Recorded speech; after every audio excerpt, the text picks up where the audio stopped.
Okay. Yo, what's good, YouTube? First video, doing the recap on the trades I took to make me 38k yesterday on my pro.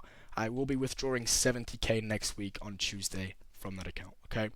So number one, key timing for this trade, it was before New York, okay? So let's highlight when New York was. 9:30, okay? That was when the second trade took place, but first we'll go over this trade. Pre-New York, now, on an outside view, we had this as the draw, obviously all-time highs. The draw was here ever since we opened down here.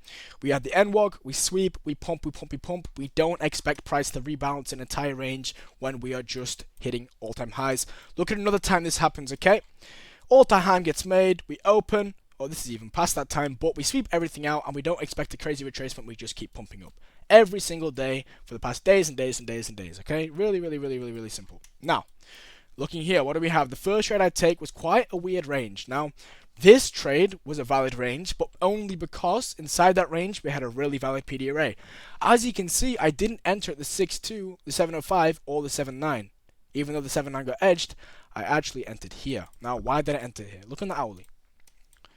On this trade, we had an hourly order block that was perfectly aligned inside the OTE. Now, why did this even play? Why did we see a random order blocked for continuation playing? Now look down here. What did I say before? When we're inside of all-time highs, okay, we're not sweeping ranges. Every single range we make, we're not sweeping them. Okay? Every single range, even if it's big, small, tiny, even this is a range, right? Every single range we aren't sweeping, okay? Aside from this one here, what happens? We sweep using inducement, and then price uses the entire range, okay? How do I even do this? Which is exactly what happened in this trade. Let me just adjust. There we go. As you can see, simple inducement. Now, look at this. Exact same scenario. So, we're applying the same pattern. Range doesn't even go to the OTE, push up. Range doesn't even go to the OTE, push up, etc., etc. Now, look here. We have two technical ranges. So, we're identifying the highs and lows. Low, low, low. Look at this range. This range gets swept out, okay? However, then it plays off this range. Why? Because we had a very significant draw below, which was the 1 hour order block. What does it do? It uses the low from the previous range as inducement. Now, to identify when this is going to happen so you don't get stopped out on continuation ranges, is look at the other time frames. What do we have in the hourly? Why would price come down here and reject off of a 1 hour just bullish candle when we have a draw below? That draw being the hourly order block. Now that happens in the exact other trade as well, where you have a very specific draw, okay, and then we play. So obviously we have the range, we identified it. We have the inducement, we have the hourly order block, even a 5-minute gap in between the hourly order block. What do? We reject. 5-minute close, price then reacts from the 5-minute rejection wick as an entry trigger. Then we pump, and break even, and you get a re-entry. My IRL student took this re-entry. Look how clean this was.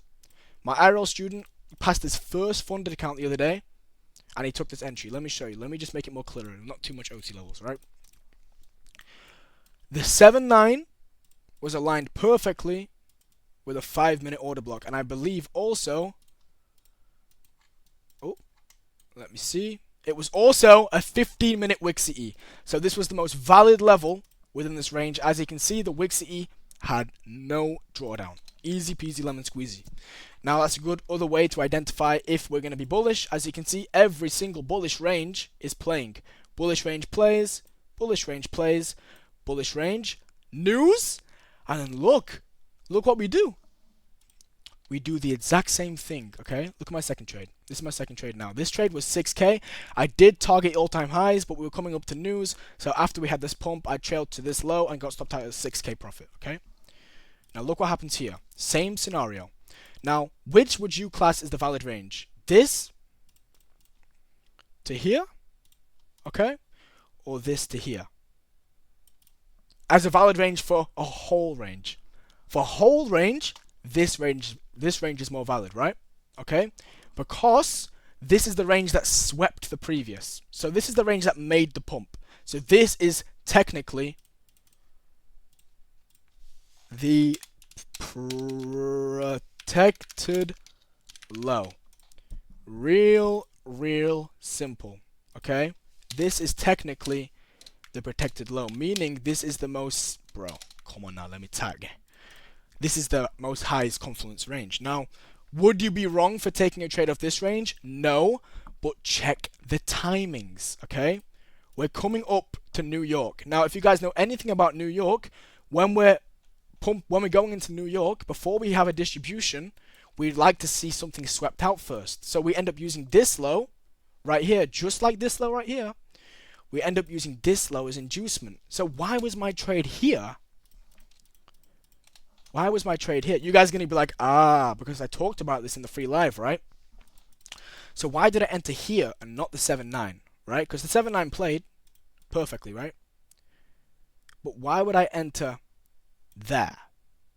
That doesn't really make sense. Well, what did I keep talking about on the free chat? What did I keep talking about on the free chat? Wait, what are we doing right now?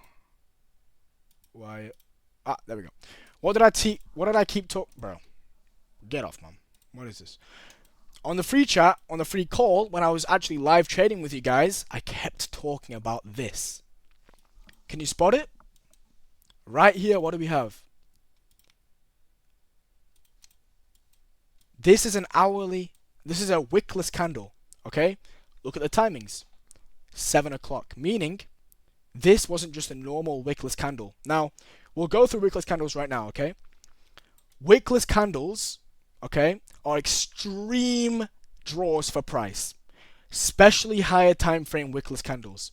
If we have a 1 hour plus wickless candle, that is more valid than an NWOG or an NDOG for price retracing into it, okay? Thus meaning, we don't just use them as TPs or draws. We can also use them for entries, just like you can use, okay? Just like you can use anything important for a draw, right?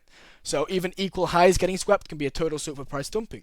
Even new day opening gaps, they can be reacted to and pump, okay? So look, we have this wickless candle and it was on the hourly, right?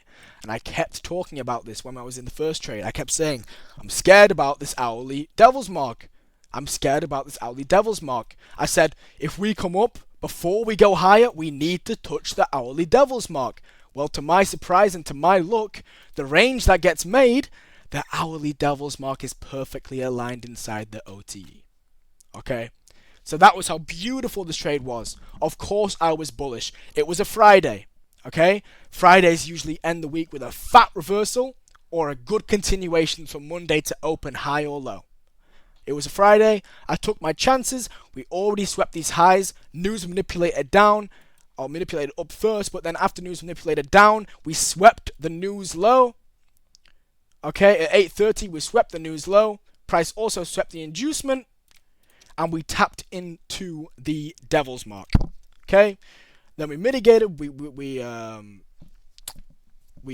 consolidated. And what did we do? We just pumped. Making a 30 RR trade. This trade alone, I think I took out at here. And I'll explain why. So as you can see, really simple. I think it was really unlucky, dude. Was it this that I trailed at? Yeah. Right, so look at this. This is what happened. Now, I was confident we'd go higher, but I didn't just keep my stop at my break even. No. What I did, we opened at 9:30. What did we do? Pumped, of course. Of course we pumped. We already swept the inducement we needed. We already tapped exactly what we had for our original draw. So now it's time to let price let loose. First thing we do, we pump up, we edge these highs, we kind of close into the bullish, like fair value gap, right? So we mitigate the 5 minute, we continue to pump. I'm safe to move my break even to this low.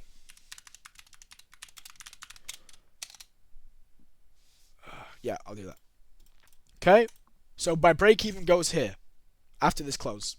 Then price keeps pumping. We get remitigated. We get this pump here. Okay, and once again, PEW moves his break even to this low. PEW was still unsure if we just want to keep expanding for the day, right? Or if we want to have a reversal. It's a Friday, okay? We've swept everything. So each and every good bullish close, I was getting my break even at the low. Here, Once again, my break even was, I don't even know if I moved it. Kind of lucky, low key, because we swept. Didn't move it until here. We kept pumping. I can't really, I was really moving my break even a lot. I can't really remember where I was moving it. I was having it at lows. I expected this 5 minute to play, so that's why I moved it there. We kept pumping, obviously. I think we mitigated here, right? We did. I did move to this low after this pump was made, sweeping this high, and then this is where I got break even. Really, really unlucky. I moved my break even to the wickless bottom of this because we were having a lot of decompression with price, and I got literally break evened right there, which is fucking ass. Like, genuinely terrible. Because then we decided to pump even more. Like, it would have been 50 bands in one trade. But 30k is fine. But that's really the trade. So I'll go over it really smoothly again, okay? The break-even part is just whatever. The only reason I didn't TP at the high or get off after TPing at the high, for example, right? Or not believe we'd go higher is because when we have all-time highs, as you can see, when highs get taken, let's look at this, right? All-time high. High gets taken, we pump, okay? High gets taken, we pump. Now, yeah, we did have a mitigation, so this can happen, okay? High gets taken, we pump. This is especially after sweeping inducement on the higher time frame ranges, right? Because ranges work also on higher time frame. Sweeping inducement on higher time frame, pumping past the high, okay? See if a good scenario. Right here, once again, right? Pump, okay? This is literally, look how perfect this is, right? You know how I said you can use M-Wogs for entries? Look, the beginning of the end dog gets tapped, right? And then we pump. Easy, okay? This is a trade I took as well. I took off the OT of here, okay? Pump, and then we just continue up. So if you're using trade from here, we pump, we pump, we pump. You could have trailed to this low and get break even here. Or if you had balls, expect this to get mitigated, trail to this low, price pumps up even higher. Keep trailing, keep trailing, keep trailing. Trail, trail, trail, trail, break even. Simple. Once again, we'll go through a really easy example once again. As you can see, all-time high, price gets taken, continue to pump, continue to pump, continue to pump. Okay? All-time high, obviously this scenario gets swept, and then we pump again. All-time high, pump, pump, pump, pump, pump. So it's kind of a gamble. Obviously, that's why I secured my break even right here. Meaning, if price did want to, after mitigating the fair value gap, dump back down, it still would have been 8k in one trade. If that makes sense, that's perfect. This is my first trade recap, so 38k in one day. My biggest, actually, singular day on one account. Okay, so it's pretty impressive. But just using OTE, right, guys? Really, really simple. OTE discretion. Devil's mark on the hourly, aligned to the OTE. Also bias, inducement right before New York, sweeping into their devil's mark, and pumping. Super, super, super simple, guys. Superior paperio.